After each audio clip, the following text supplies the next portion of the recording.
Glória a Deus, amém, irmãos? Amém? Amém, glória a Deus. Abra sua Bíblia no primeiro livro de Reis, capítulo 19.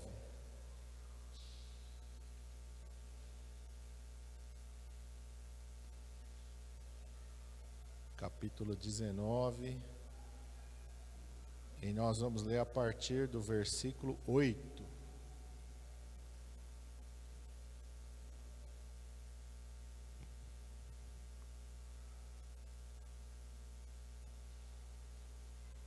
Todos acharam?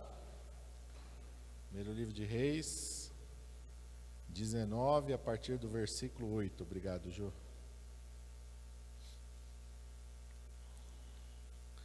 Vamos orar. Pai, em nome de Jesus, nós estamos na Tua presença, Senhor, nesta manhã.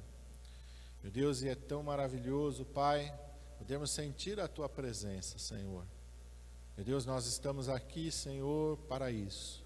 Para buscar a Tua presença, para nos envolvermos, ó Senhor, com esta presença tão maravilhosa, tão poderosa, para Te adorarmos, ó Senhor, e para ouvirmos a Tua palavra. Meu Deus, neste momento, nós queremos ouvir a Tua palavra, Senhor.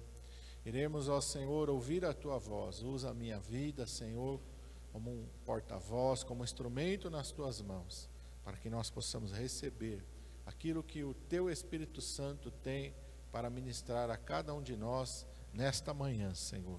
Fala, porque nós precisamos ouvir a Tua voz, porque a Tua palavra é o alimento que nos fortalece e nos sustenta, Pai. Nós Te pedimos isso em nome de Jesus. Amém. Glória a Deus. Eu quero ler até o versículo 21, tá? Então vamos começar.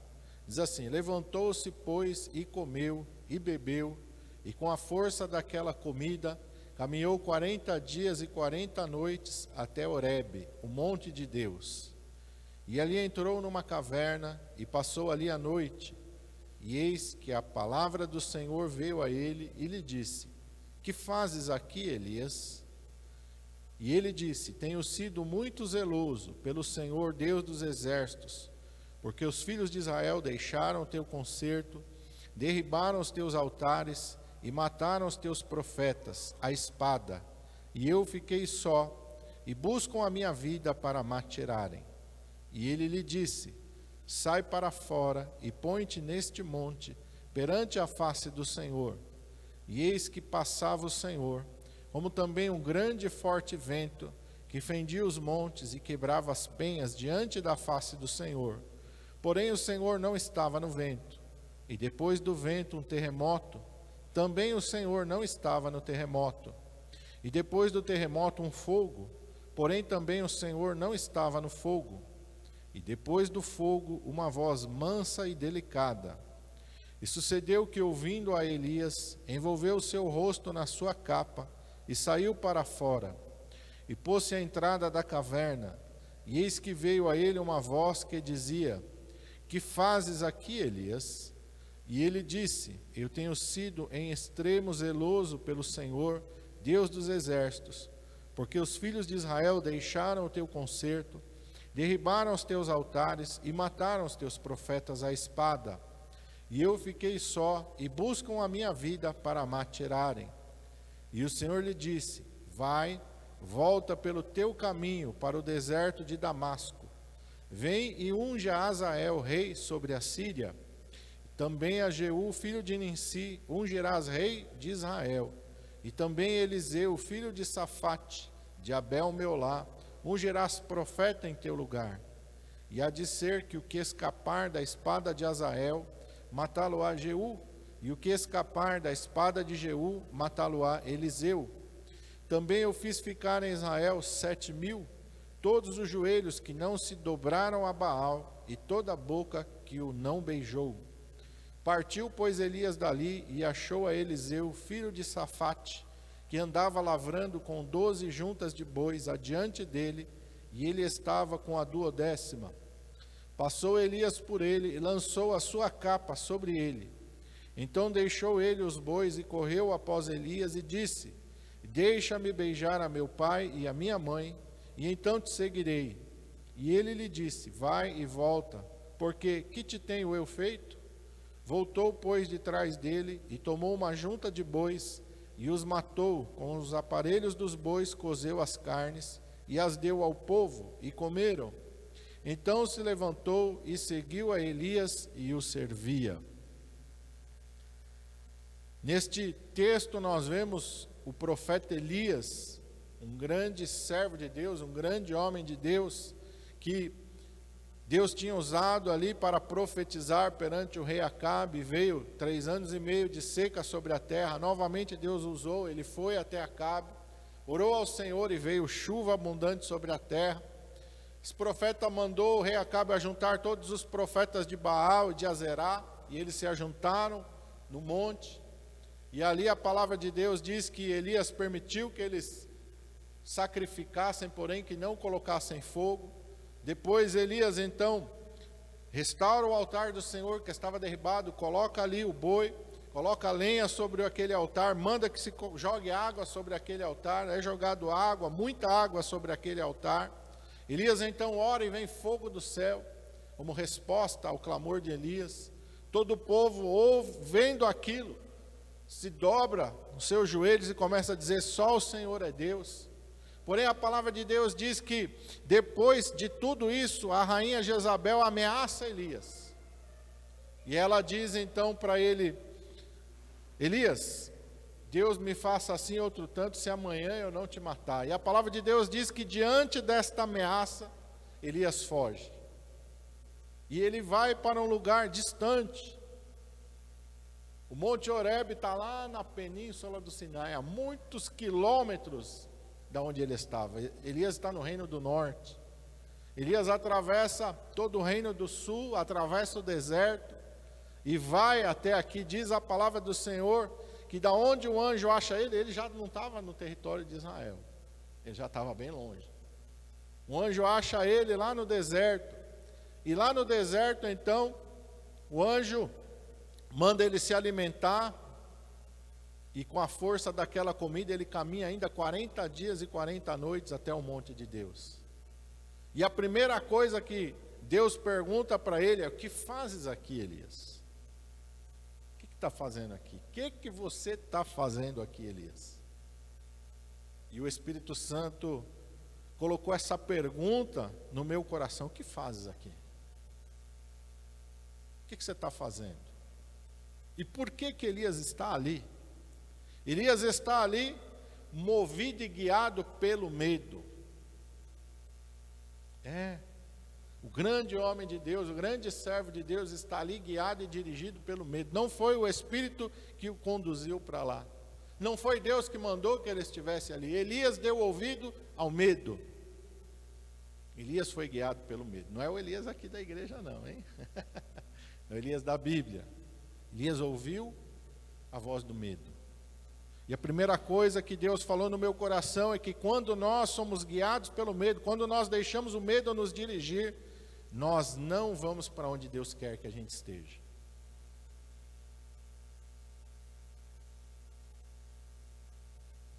Se você der ouvidos à voz do medo, se você parar e deixar o medo controlar a tua vida, você não vai fazer aquilo que Deus quer que você faça, e você não vai estar onde Deus quer que você esteja. O medo não pode dominar a nossa vida. Né, Esther? O medo não pode dominar a nossa vida. Amém? E nós somos suscetíveis ao medo, todos nós. E o diabo trabalha no medo. Amém? A palavra de Deus diz que os discípulos estão no meio da mar da Galileia, uma grande tempestade eles estão enfrentando. Porém, o Senhor Jesus vem ao encontro deles, vem em socorro deles. A princípio eles gritam de medo, o Senhor Jesus diz: sou eu. Pedro disse: és tu mesmo, manda-me ir ter contigo por sobre as águas. Jesus diz: vem. E a palavra de Deus diz que Pedro desce do barco e começa a caminhar sobre as ondas. Porém, diante do Senhor Jesus e diante da palavra do Senhor Jesus, Pedro teve medo. E quando Pedro deixou que o medo entrasse no seu coração, o que aconteceu com ele?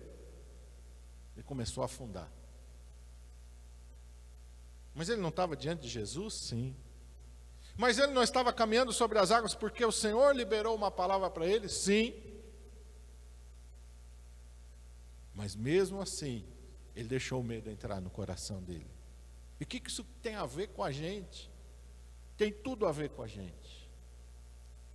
Porque nós estamos na igreja, estamos diante da presença do Senhor. Sim ou não? A igreja é o corpo de Cristo. Você vem aqui para buscar uma palavra, você recebe a palavra de Deus. Todos os cultos, todo momento que você abre a sua Bíblia, Deus está falando com você, mas isto não quer dizer que Satanás não vai tentar soprar medo na tua vida. E isso não quer dizer que se você deixar o medo entrar na sua vida, você também não vai começar a afundar. Mas eu estou diante de Jesus, mas eu vou na igreja, mas eu oro, mas eu leio a Bíblia. Mas se você deixar o medo entrar no teu coração, você vai começar a afundar. Você está entendendo? Não deixe o medo entrar na tua vida. Não deixe o medo te guiar e dirigir os teus passos. Nós estamos agora num momento de medo, pânico, para muitas pessoas. Se você ligar a tua televisão e ficar só lá vendo, é morte, morreu tanto, infectou tanto, e vem a não sei que onda, aí são ondas intermináveis que estão prevendo por aí. Se você deixar isso entrar no teu coração, e se você deixar o medo tomar conta de você, você vai fazer aquilo que Deus não quer que você faça. Você vai ir para onde Deus não quer que você vá. E você vai começar a naufragar na sua fé. Não deixe o medo entrar na tua vida. Pastor, mas a doença é sério. Sim, afundar no mar e morrer afogado também é sério. Entrar numa caverna e se esconder também é sério. Elias está ali para morrer, ele pede a morte. Eu quero morrer, Senhor. Elias foi para lá para morrer. E ele não estava brincando com Deus. Do mesmo jeito que nós hoje estamos diante de uma pandemia que é mortal. Não temas. Sabe quantas vezes está escrito não temas na Bíblia? Mais de 360 vezes. Deus está dizendo para você, não temas. Não temas. Não temas. Não coloque a sua esperança no homem, nem naquilo que o homem produz. Porque se você tirar a sua fé do Senhor e colocar a sua fé em outra coisa, você vai naufragar. E você vai fazer aquilo que Deus não quer que você faça. A Bíblia diz, vão é o socorro do homem. Coloque a sua fé em Deus. Coloque a sua fé no Senhor. Vai orar, vai buscar a face do Senhor, vai alimentar a tua fé, vai alimentar a tua alma. E o que alimenta a nossa fé? É a palavra de Deus. A palavra de Deus é que nos sustenta, irmão. A palavra de Deus é que nos fortalece. O fôlego da vida está nas mãos de Deus, não está na mão da ciência. O fôlego da vida está nas mãos de Deus. Deus tem o controle sobre tudo. Por que muitas pessoas estão morrendo? Porque Deus está permitindo que pessoas morram. Amém? Por quê? Eu não sei, eu não sou Deus. Eu não tenho essa resposta para você. Mas eu sei que o que está acontecendo, Deus permitiu que acontecesse. E as pessoas que estão morrendo porque Deus permitiu que elas morram. A chave da vida e da morte está na mão de quem? De Jesus. O diabo não tem poder de matar as pessoas. Se ele tivesse poder de matar as pessoas, os primeiros que ele ia matar eram os crentes. Os primeiros que ele matava eram os crentes. Ele não ia se preocupar com quem está no mundão, com quem está fazendo a vontade dele. Ele ia se preocupar com os crentes. Mas não está na mão dele. Amém? A Bíblia diz que ele veio para matar, roubar e destruir, pastor. Sim. Mas esse fôlego da vida aqui, ele não mata. O que ele mata é a tua fé. O que ele mata é a tua comunhão com Deus. O que ele mata é a tua intimidade com Deus. O que ele mata é espiritual. Por isso que Eva e Adão, por não compreender isso, caíram na lábia dele. Pode comer do fruto, você não vai morrer, não vai te dar tontura, você não vai se sentir mal. Pode comer do fruto, eu garanto, pode comer. Eva comeu, olha, realmente, olha, opa.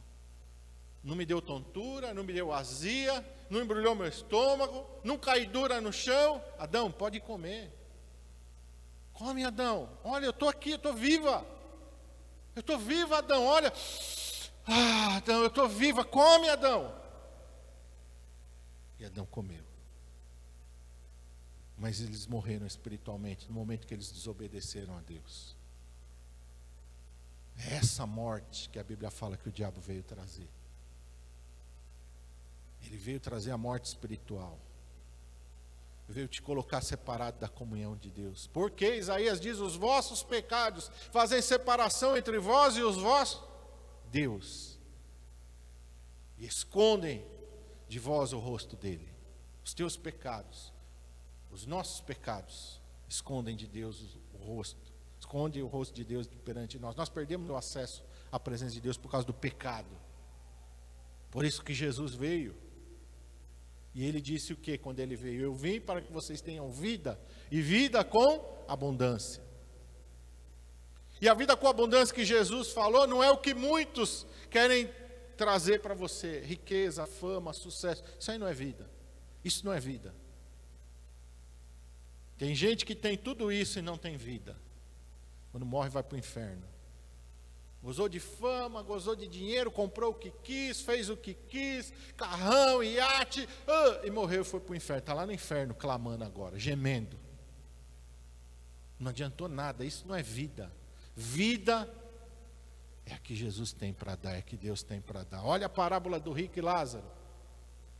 Aos olhos desse mundo, quem é que vivia? O rico. Vivia esplendidamente, regaladamente, banquete, e quando morreu, o que aconteceu com ele? Foi para o inferno. Lázaro, pelo contrário, a Bíblia diz que ele era um mendigo. Dependia de se alimentar das migalhas que caíam da mesa do rico. Ainda estava doente, corpo coberto de chagas. Estava com vida aos olhos desse mundo? Não, esse cara não vive. Esse cara não tem vida. Aos olhos do mundo ele não tinha vida, mas ele tinha uma vida com Deus. E quando ele morreu, ele foi para onde? A presença de Deus. Quem é que tem a vida? Quem é que tinha vida, irmão? Pensa aí, para e pensa. O rico ou Lázaro tinha vida? Quem é que tinha vida? Para e pensa o que é a vida para você. Qual é a voz que você está ouvindo? A voz do medo ou a voz de Deus? O que você tem deixado guiar e dirigir os seus passos? Qual é a voz que você está dando ouvido? E nós estamos agora, as pessoas estão numa pressão danada aí. Fica firme naquilo que Deus falou. Não deixa, não vai pela voz do mundo. Porque nós sabemos, Efésios capítulo 2, tem alguém controlando o curso desse mundo. E quando eu falo curso desse mundo, não é ditando o rumo da história, não. Porque o rumo da história já está traçado por Deus. Quando eu falo guiando o curso desse mundo, é essa influência maligna, é a televisão que você liga e as pessoas estão lá, você tem que fazer isso, você tem que fazer isso, é isso aí. E as pessoas dizendo para você, não, olha, negócio você não pode ir na igreja não, porque está perigoso, se você for na igreja está perigoso. Isso aí é a voz do príncipe desse mundo. Amém? Essa é a voz do príncipe desse mundo. A voz de Deus é não temas. A voz de Deus está lá no Salmo 91. Não temerás o espanto noturno, nem seta que voe de dia, nem mortandade que assole ao meio-dia. 1000 cairão ao teu lado, 10.000 à tua direita, mas tu não serás atingido. Essa é a voz de Deus para mim e para você. Essa é a voz de Deus que você tem que escutar. É essa a voz de Deus que você tem que guardar dentro do teu coração, porque é Deus que está declarando isso. E Ele falou, os céus e a terra vão passar, mas as minhas palavras não vão passar. É essa voz que nós temos que ouvir. 2 vezes Deus pergunta para Elias, no verso 9 e depois lá no verso 13, o que fazes aqui, Elias? O que você está fazendo aqui, Elias? Acorda, Elias, o que você está fazendo aqui? Por que você está na caverna? Por que você está a quilômetros da onde eu queria que você estivesse? O que você está fazendo aqui? Eu queria que você estivesse profetizando, eu queria que você estivesse pregando, eu queria que você estivesse manifestando o meu poder e a minha glória, e você está enfiado numa caverna desejando a morte. É isso que o medo faz com a gente. Em vez da gente fazer aquilo que Deus quer, a gente se enfia numa caverna. Como muitas pessoas estão enfiadas dentro de casa, o medo de sair. Não vou sair, porque se eu sair eu vou me contaminar, porque se eu sair eu vou morrer. Vai morrer mesmo, desse jeito vai morrer mesmo. Amém? Então nós temos que ouvir a voz de Deus. O medo nos tira a visão das coisas que Deus tem para você e para mim. É outra coisa que o medo faz. Versos 10 e verso 14, o que Elias faz? O que Elias consegue enxergar? No verso 10 do 14 ele vai falar a mesma coisa. Tenho sido muito zeloso pelo Senhor Deus dos exércitos, porque os filhos de Israel deixaram o teu concerto, derribaram os teus altares, mataram os teus profetas à espada, e só eu fiquei e busco a minha vida. Eu estou na ameaça da morte, Israel não tem mais jeito. Todo mundo, olha irmão, ele tinha acabado de estar no Monte Horebe. Ele tinha acabado de ser usado por Deus para fazer a nação toda se prostrar diante de Deus, dizer só o Senhor é Deus, mas ele não consegue lembrar disso. Deus tinha acabado de usar ele para castigar a nação com 3 anos e meio sem chuva, para que a nação se convertesse ao Senhor. Deus usou ele para restaurar o altar do Senhor que estava derribado. Ele está falando, os teus altares estão derribados, Senhor. Os teus altares estão derribados. A nação se desviou. O povo tinha acabado de declarar só o Senhor é Deus. O povo se desviou, só eu fiquei. E querem a minha vida. E eu vou morrer. Se o medo tomar conta de você, você não vai ver o que Deus tem para você. Você só vai ver morte. Você só vai ver o pânico. Você entende como é que Satanás age? Não era para ele estar dando glória a Deus. O Senhor mandou fogo do céu. Pai, eu orei, o Senhor mandou chuva. Meu Deus, nós restauramos o altar do Senhor, derramei água ali, o fogo veio do céu. A nação toda se prostrou diante do... Não era para ele estar assim. Cadê a memória daquilo que Deus já tinha feito para ele? O medo apagou. O medo vai fazer você esquecer de tudo que Deus já fez na tua vida. O medo vai fazer você se esquecer de todos os benefícios que o Senhor te deu. Lembra do Salmo 103? Bendize a minha alma ao Senhor e não te esqueças de nenhum só dos seus benefícios. O medo apaga a nossa memória das maravilhas e dos feitos de Deus. Por isso que Satanás trabalha com medo. Você não consegue lembrar quem Deus é na sua vida. Você não consegue se lembrar daquilo que Deus já fez na tua vida. Você só fica ali, o medo só fica ali, é morte. É por isso que eu não assisto televisão, praticamente. É morte, é a pandemia, e o número está aumentando, e vem uma variante. Irmão, se você ficar nisso aí, você vai... O medo vai tomar conta de você. Você vai ficar do jeito que o diabo gosta. Hebreus fala isso, Satanás domina pelo medo da morte. É aí que ele age, é o que ele quer, é medo. Medo é o reino do diabo. Pavor, o pânico é o que ele quer. Que aí ele controla a nossa vida. Que aí ele tapa os nossos olhos para a gente não ver a Deus. Aí ele tapa os nossos ouvidos para não ouvirmos a voz de Deus. Aí ele arranca da nossa memória todos os benefícios que o Senhor já fez pela gente. Aí ele tira a gente da presença de Deus e leva a gente para a caverna. E faz a gente se encolher lá com medo. Então, meu irmão amado, o que você tem que fazer? Deus não trabalha com medo. O trabalhar de Deus é completamente diferente. E Deus ensina isso para Elias. Quando Deus vai falar com ele, o que acontece? Vamos lá. Verso 11, disse-lhe o Senhor, sai para fora e põe-te neste monte perante a face do Senhor. E eis que passava o Senhor, e também um grande e forte vento, que fendia os montes e quebrava as penhas, diante da face do Senhor.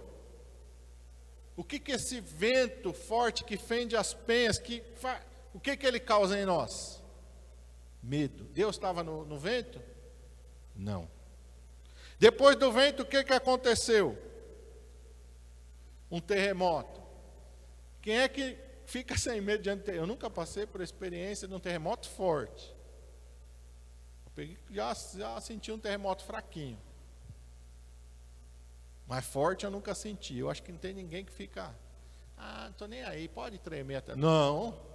As imagens são totalmente de pânico, né? A gente vê aí, Japão tem muito terremoto, Chile, Estados Unidos, né? Lá na Califórnia tem terremoto, outras partes do mundo tem terremoto, né? Esse tempo atrás teve na Itália. É pânico. No México, né? As pessoas estão todo mundo em pânico. Deus estava no terremoto? Não. Deus está dizendo para Elias, eu não estou no medo. Depois do terremoto, o que aconteceu? Um fogo. Só que esse fogo aqui, Deus está mostrando para Elias, não é o fogo da presença dele, era um outro fogo que causava medo. O Senhor estava no meio daquele fogo? Não. A gente, graças a Deus, aqui no Brasil, a gente tem pouco problema com incêndio, mas nos Estados Unidos é terrível, né? Estados Unidos, Austrália, você vai vendo, o incêndio vem, as pessoas têm que fugir, e o incêndio vem e consome as casas, e consome bairros, e escola. É terrível, é terrível. Deus está se manifestando no meio do medo? Não. Deus também não está no meio do fogo. Depois de tudo isso, verso 12, o Senhor não estava no fogo. Depois do fogo, uma voz mansa e delicada. O que Deus está mostrando para mim e para você? O que Deus está mostrando para Elias? Se eu não parar e prestar atenção, eu não vou ouvir Deus falar comigo. Amém? Se eu não parar e prestar atenção, se eu deixar as circunstâncias me envolverem, o que tem no meio de um terremoto? O que tem no meio de um furacão? O que tem no meio de um pânico, de um fogo? Pânico, medo, desespero. Deus não vai falar comigo através disso. Deus não vai falar comigo através do pânico, do medo e do desespero. Trabalhar de Deus é diferente. Eu tenho que aquietar a minha alma. Não tem aquele hino que a gente canta? Aquieta a minha alma. Aquieta, você tem que aquietar a tua alma. Você tem que aquietar o teu coração para você poder ouvir a voz de Deus. Aquieta a tua alma, manda o medo embora, manda o pânico sair da tua vida, manda a ansiedade sair do teu coração. Sabe aquele negócio, não, você tem que fazer, você vai e faz. Deus não está nisso não. Não, tem que fazer, olha, se você não fizer agora não vai dar certo, olha, se você não fizer agora, Deus não está nisso aí não. Se vier uma situação dessa para você, pula fora, Deus não está nisso aí não, Deus não trabalha nisso. Não é agora, se você não fizer você vai perder, olha, faz, corre. Deus não está nisso aí não, Deus está bem claro, Deus está mostrando aqui para Elias, Deus está mostrando para mim e para você. Peraí, deixa eu ouvir a voz de Deus. Deixa eu ouvir a voz de Deus. Vai buscar a face do Senhor. Vai dobrar o teu joelho. Faz o que Jesus nos ensinou. Entra no teu quarto. Fecha a tua porta. Dobra o teu joelho e vai falar com teu pai que está no secreto. Não deixa. Satanás gosta dessas coisas. Satanás gosta do pânico, do medo, da pressão, da opressão. Satanás trabalha nisso aí. Que não dá tempo de você ouvir a voz de Deus. Satanás usa essas coisas para tentar nos envolver, como ele fez com o profeta Elias. Mas quando Deus falou, olha Elias, eu vou te ensinar como é que eu falo. Mas Elias já sabia. Elias já tinha ouvido a voz de Deus. Mas Elias se deixou, dessa vez, se envolver. E é isso que Satanás quer fazer nesses dias com a gente, quer nos envolver com medo, com pânico, com pavor, com terror, com pressão de pessoas. Vai orar, irmão. Vai buscar a face do Senhor. Vai perguntar o que Deus está falando. Peraí, não é assim não. Deixa eu orar. Tem pessoa que não faz nada disso. E qual é a voz de Deus para Elias? Verso 15. Volta pelo teu caminho. Esse caminho que você veio para cá não é meu caminho. Não fui eu que te trouxe para cá. Arrepende-te. É isso que Deus está falando para Elias. Volta pelo teu caminho. Você veio para cá, não fui eu que te trouxe. Pela minha misericórdia eu estou falando com você, mas não fui eu que te trouxe para cá. Volta pelo teu caminho. O caminho é teu. E aí quando você voltar, quando você se arrepender, quando você voltar, eu vou continuar usando a tua vida. Eu não quero que você morra enfiado nessa caverna. Volta, porque ainda quero usar a tua vida. Te arrepende, volta. Te arrepende, volta. Não é aí o teu fim. O teu fim não é numa caverna. E aí Elias, o que ele faz? Ele ouve e ele volta. E Deus ainda fala para ele, olha, eu vou te usar para fazer isso. Deus vai falando com ele, vou te usar para fazer isso. E Elias então volta, e o que ele faz? Exatamente aquilo que Deus mandou ele fazer. Como é que Deus queria que fosse o fim da vida de Elias? Está lá, em 2 Reis. Vamos lá? Capítulo 2.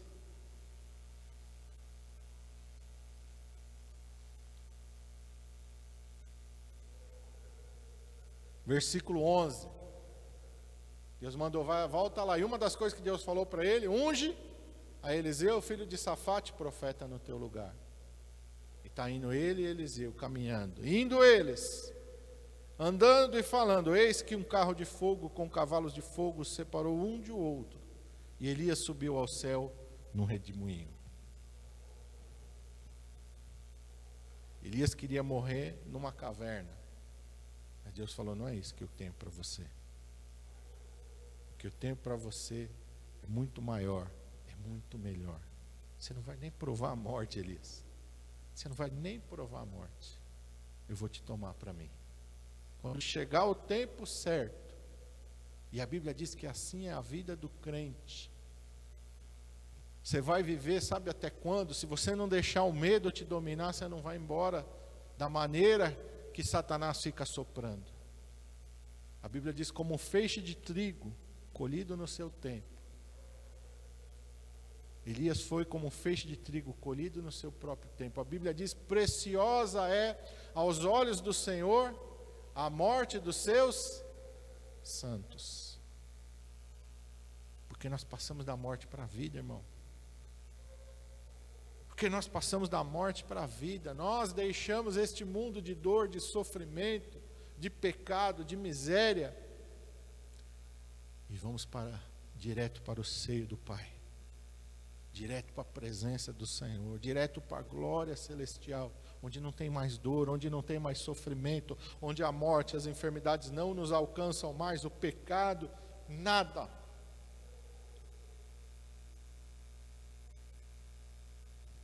Vamos para o paraíso, vamos para a glória celestial. Ninguém que vai no tempo determinado por Deus, vai com medo, vai com desespero, vai com agonia, vai com angústia. Não. Não.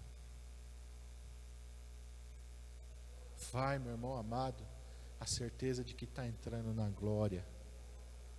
Quando nós olhamos para a história da igreja, e nós vemos um período tão terrível, como o período em que o Império Romano colocava os cristãos na arena, no Coliseu, né? Você vê a foto de Roma, você vê a foto do Coliseu, você fala, nossa, que coisa bonita, né? Milhares e milhares de cristãos foram mortos naquele lugar. Deixavam os leões famintos, e colocavam os cristãos lá. Mas sabe o que marcou? Se você começa a olhar para a história, Nero, um dos maiores assassinos de cristão da história, sabe o que ele falou? Não tem graça matar cristão. Eles não gritam, eles não se desesperam, eles não entram em pânico. As outras pessoas, quando a gente coloca e solta os leões, é um espetáculo. Mas os cristãos, eles simplesmente se ajoelham e começam a orar.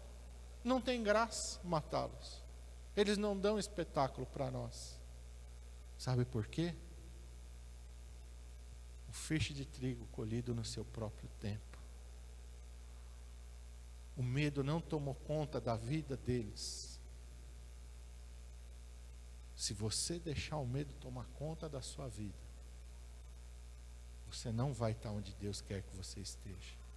Mas se você não deixar, você pode estar numa arena cheio de leões, o teu coração vai estar em paz, a tua alma vai estar em paz. Por quê? Nunca estamos sozinhos. Nunca. Elias estava na caverna sozinho, porque não foi Deus que levou ele para lá, foi o medo. Se você deixar o medo te guiar, você vai estar sempre sozinho. Sempre. E quando você está sozinho, você está angustiado, agoniado. Não tem paz. Mas se você estiver onde Deus quer que você esteja, ainda que você esteja numa cova de leões, não vai ter medo, não vai ter pânico, não vai ter desespero que domine a tua alma. Mas uma paz que excede a todo entendimento e uma presença gloriosa vai inundar o teu ser. E aí você vai poder declarar como Davi: ainda que eu ande pelo vale da sombra da morte, não temerei mal algum, porque tu estás comigo. Não é porque Davi está falando porque eu sou forte, porque eu sou corajoso, porque eu não tenho medo de nada, não. Porque tu estás comigo. É a presença de Deus que tira fora o medo. O perfeito amor, diz a palavra de Deus, lança fora todo o medo. Aquele que teme, diz a palavra de Deus, não está aperfeiçoado no amor de Deus, ainda não entendeu o amor de Deus. Quem está sendo dominado pelo medo, fazendo as coisas por medo, ainda não entendeu o amor de Deus. Não entendeu o amor de Deus, não está aperfeiçoado no amor. Mas se você entendeu o amor de Deus, você sabe que você nunca está sozinho. Nunca. Feche teus olhos, curva a tua cabeça. Senhor Jesus, nós estamos diante da tua presença nesta manhã, Pai. Mas isso não quer dizer que nós não estejamos dominados pelo medo. Pedro, diante da tua presença e sob a tua palavra, teve medo. Não era o que o Senhor queria para ele. O Senhor não queria que ele afundasse. Não queria que ele se espantasse com a fúria do vento e do mar. Mas em vez dele olhar para o Senhor, a palavra do Senhor diz que ele começou a olhar para o vento forte, para as ondas agitadas. E quando ele fez isso, o medo entrou no coração dele. É isso que Satanás está querendo fazer conosco nestes dias. Olha para a fúria do vento. Olha para a agitação das águas do mar. Olha para o número de mortos. Olha quantas pessoas estão morrendo. Olha quantas pessoas estão morrendo. Olha. E as televisões estão lá 24 horas por dia nisso, batendo nisso. Não. Olha para a palavra de Deus. Tua vida está na mão de Deus. A tua salvação não está numa vacina. Não tá, eleva os teus olhos para o monte. De onde vem o teu socorro? Teu socorro não vem dessa terra não, meu irmão. Teu socorro vem de Deus. O teu socorro vem de Deus. Coloque a tua fé, a tua esperança no Senhor. Só Ele é que pode te guardar e te livrar. Só Ele. Só Ele. Espera no Senhor, confia no Senhor. Satanás quer fazer você colocar a tua fé naquilo que não pode te salvar. O único que pode te salvar é o Senhor. Coloca a tua fé nele. Ouça a voz dele. Antes de qualquer decisão na tua vida, vai ouvir a voz de Deus. Pastor, o que o senhor está falando? Estou falando para você ouvir a voz de Deus. Busca de Deus. Não espere que o homem te diga, faça isso ou faça aquilo. Senhor, o que o senhor quer para mim? O que o senhor tem para mim? Vai orar. Vai pedir a avó para que Deus fale contigo. O Senhor é aquele que diz, clama a mim e responder-te-ei. E anunciar-te-ei coisas grandes e firmes que tu não sabes. Só Deus é que pode dar a resposta que vai tirar o medo do teu coração, que vai tirar o pânico da tua alma. Só Ele tem a voz que acalma a tempestade. Só Ele tem uma voz mansa e delicada, que vai te dar a direção certa. Certa, não é no medo, não é no pânico, não é no terror, no pavor, na pressão que Deus vai falar contigo. Deus vai falar contigo de uma maneira clara, simples e direta, manso e delicado. Tem um hino muito antigo, diz manso e suave. Jesus está falando. Da mesma maneira como nós vimos aqui o Senhor falando com Elias, Ele continua falando da mesma maneira. Quando os profetas falaram acerca de Jesus Cristo, eles falaram, não gritará pelas ruas, não clamará, não apagará o torrão que fumega. Não é assim que Deus trabalha. Como Ele falou através do profeta, nem por força, nem por violência, mas pelo meu Espírito. Deixa o Espírito guiar a sua vida. Deixa Deus falar no teu coração com uma voz mansa e delicada. E aí, meu irmão, não tem como você errar. Ouça a palavra de Deus, ouça a voz de Deus e faça aquilo que Deus falou para você fazer. Perfeito amor lança fora todo medo. Descansa no amor de Deus. Ninguém te ama mais do que Deus. Teu pai não te ama mais do que Deus. A tua mãe não te ama mais do que Deus. O teu marido e a tua esposa não te amam mais do que Deus. O teu filho e a tua filha não te amam mais do que Deus. Ninguém te ama mais do que Deus. Ninguém. E ninguém tem poder de salvar a tua vida, a não ser Deus. A não ser Deus. Quantas pessoas milionárias estão morrendo? Se o dinheiro, se a fama, se o sucesso, se a posição. Quantos médicos viram seus pais morrerem? Quantos médicos viram seus entes queridos morrerem? A resposta não está no homem. A resposta está em Deus. É só Ele que pode preservar a tua vida.